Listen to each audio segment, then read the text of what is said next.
Gotham Knights is just around the corner, and people are getting more and more excited with its release. However, this time around, people are really skeptical about the game's release. There's been a lot of controversy among the community about how 50-50 they are with what's in the game. One of the most notable differences that I feel is talked about a lot is the combat. People are obviously comparing the combat to the Arkham games. This video is going to explain why people are hesitant on the combat in this game and why they may see it as a downgrade of sorts from the Arkham games. The video is not to downplay Gotham Knights by any means, because I'm really excited to play it and I really want to get my hands on it. But I wanted to let people know why some people are skeptical of the combat at the moment. Take this all with a grain of salt, since I haven't played the game myself, and you're just going to have to wait until you get to play the game just to formulate your own opinion. But yeah, let's just get started. So to give you a refresher, the Arkham games had a fairly simple yet deep combat system.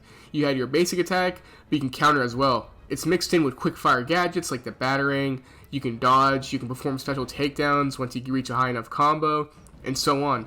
The combat, notably in Arkham Knight, felt really smooth and very satisfying to play. It all flowed so seamless with all the tools at your disposal. With Gotham Knight's combat, it's been tweaked a good amount. To start off, there is no combat counter feature, and while this is definitely not a deal breaker by any means, it's got some people looking forward to the game a little disappointed, as taking away a good mechanic like that seems a little uncalled for.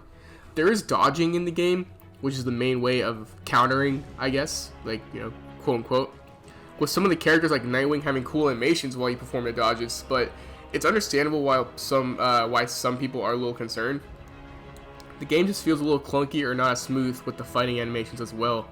I can see what people mean by this.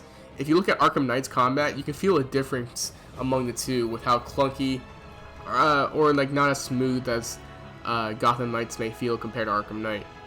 The health bars also seem to concern people as well, just because this seems like it's straying away a little too far from the traditional combat system from the Arkham games. I feel, however, that since the game is going for a more RPG-like aesthetic, with being able to craft and whatnot with loot drops in the game, I feel all of those changes are appropriate. I just feel like people like to be fast, and in the Arkham games, if you're really good, you can wipe out a group of enemies really quickly. In this game, it seems to be more focused on being a bit more slower paced and methodical, which isn't a bad thing at all. I'm actually looking forward to it, but the difference will concern some people. So between the slower paced fighting, RPG-like elements, added like the health bars and the loot system, and removing the counter and so on, you have to go into Gotham Knights realizing that there is a substantial amount of differences in the combat. I mean, yeah, the game looks similar on paper, and of course to an extent it is, but they made a lot of unique changes that I believe people will enjoy once they get their hands on it. The concern will be there for sure, until the public, like I said, gets their hands on the game, but I believe that the changes they added will help add a lot to it that'll make it stand out as its own, rather than like a copy of the Arkham games.